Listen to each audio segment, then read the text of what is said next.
അസ്സലാമു അലൈക്കും വറഹ്മത്തുള്ളാഹി. മുഹമ്മദ് നബി തിരുമേനി സ്വല്ലല്ലാഹു അലൈഹി വസല്ലമയ്ക്ക് ഹിറാ ഗുഹയിൽ വെച്ച് ആദ്യമായി ദിവ്യ സന്ദേശം ലഭിച്ചു. പ്രവാചകനായി നിയോഗിക്കപ്പെട്ടു. ഈ പ്രവാചകത്വം സമൂഹത്തോട് വിളംബരം ചെയ്യാൻ നിർദ്ദേശം ലഭിച്ചപ്പോൾ മക്കയിലുള്ള ഖുബൈസ് പർവ്വതത്തിന് മുകളിൽ കയറി നിന്നു. അവിടെയുള്ള ആളുകളെ ഒരുമിച്ച് കൂട്ടി. അവരോട് അദ്ദേഹം ചോദിച്ചു, ഈ മലയുടെ മറുഭാഗത്ത് ഒരു സംഘം നിങ്ങളെ ആക്രമിക്കാൻ വേണ്ടി വന്നിരിക്കുന്നു എന്ന് ഞാൻ പറഞ്ഞാൽ അവർ സർവായുധ സജ്ജരാണെന്ന് ഞാൻ നിങ്ങളോട് പറഞ്ഞാൽ നിങ്ങൾ വിശ്വസിക്കുമോ? അവർ ഏകസ്വരത്തിൽ പറഞ്ഞു, തീർച്ചയായും ഞങ്ങൾ വിശ്വസിക്കും. കാരണം അൻതൽ അമീൻ, താങ്കൾ വിശ്വസ്തനാണ്, ഇന്നോളം ഒരു കള്ളവും പറഞ്ഞിട്ടില്ല.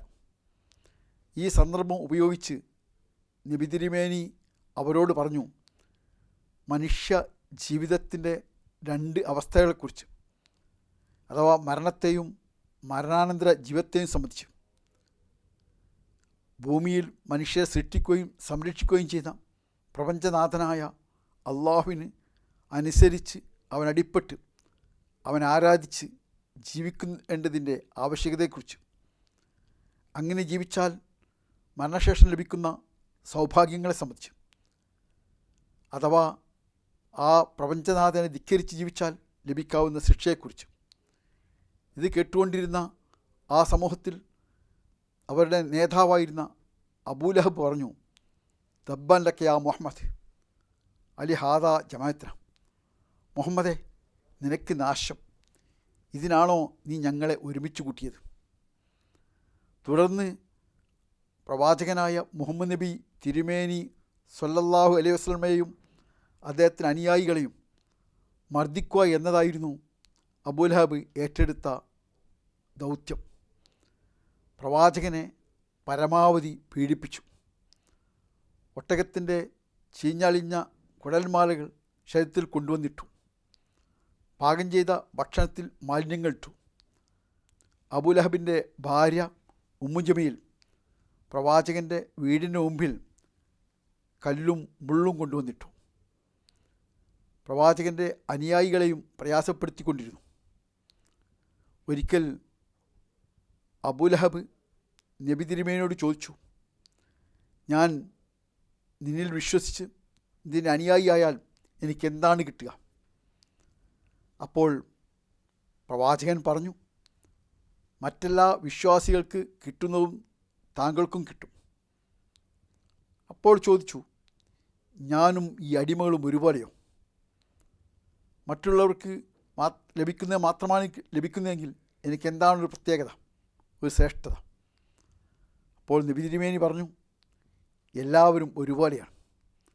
അഥവാ എല്ലാവരും പ്രപഞ്ചനാഥനായ ദൈവത്തിൻ്റെ സൃഷ്ടികളാണ്, ഒരേ മാതാപിതാക്കളുടെ മക്കളാണ്. ആർ സന്മാർഗം സ്വീകരിക്കുന്നോ അവർ വിജയിക്കും.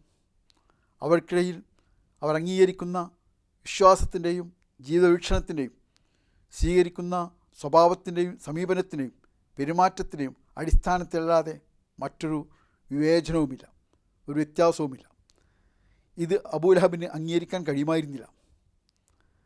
അതാണ് യഥാർത്ഥത്തിൽ അദ്ദേഹത്തെ സത്യത്തിൽ നിന്ന് അകറ്റിയിരുന്നത്, കടുത്ത സത്യവിരുദ്ധനാക്കി മാറ്റിയിരുന്നത്. എക്കാലവും മനുഷ്യസമൂഹം അഭിമുഖീകരിക്കുന്ന വലിയ പ്രശ്നവും വംശീയതയുടേതാണ്, അഥവാ വിവേചനത്തിൻ്റേതാണ്. എല്ലാം കൈയടക്കി വെക്കുന്ന ഒരു വിഭാഗം, അവർ അത് കൈയൊഴിക്കാൻ സന്നദ്ധമാവുകയില്ല. ഈ വികാരം തന്നെയാണ്, പ്രവണത തന്നെയാണ് അബൂലഹബിനെയും വഴിതെറ്റിച്ചത്. അതിനാൽ മനുഷ്യസാധ്യമായ എല്ലാ അക്രമങ്ങളും ക്രൂരതകളും പ്രവാചകൻ്റെ നേരെ അഴിച്ചുവിട്ടു. ചിലപ്പോൾ ദൈവനീതിക്ക് ദാക്ഷിണ്യമുണ്ടാവുകയില്ല. അദ്ദേഹം ഭൂമിയിൽ വെച്ച് തന്നെ അള്ളാഹുവിൻ്റെ കോപങ്ങൾക്ക് വിധേയനായി. മാരകമായ രോഗം ബാധിച്ചു. ശരീരത്തിൽ വലിയ കുരുക്കൾ വന്നു. അവ പൊട്ടിയൊലിച്ചു. ദുർഗന്ധം സഹിക്കാൻ കഴിയാതായി. ആരും അദ്ദേഹത്തിൻ്റെ അടുത്തേക്ക് ചെല്ലുമായിരുന്നില്ല. മരണം സംഭവിച്ചത് എപ്പോഴാണെന്ന് പോലും മനസ്സിലാക്കാൻ കഴിയാത്ത വിധം അവരിൽ നിന്ന് അകന്നു കഴിഞ്ഞു. പിന്നീട് മരണപ്പെട്ട ശേഷം 3 ദിവസം കഴിഞ്ഞാണ് അദ്ദേഹത്തിൻ്റെ മൃതശരീരം ഒരു കമ്പെടുത്ത് കുഴി കുഴിച്ച് അതിലേക്ക് തോണ്ടിയിട്ടത്. ഇതായിരുന്നു അദ്ദേഹത്തിൻ്റെ ഭൂമിയിലെ അന്ത്യം. അത്രയേറെ ക്രൂരകൃത്യങ്ങൾ ഭൂമിയിൽ വെച്ച് തന്നെ ചെയ്തിരുന്നു. അതിന് പ്രേരകമോ പ്രത്യേക അവകാശങ്ങൾ ലഭിക്കണമെന്ന മോഹവും വാദവും. ഇന്നും മനുഷ്യൻ്റെ അന്തകനായി മാറാറുള്ളത് ഈ ചിന്തയാണ്.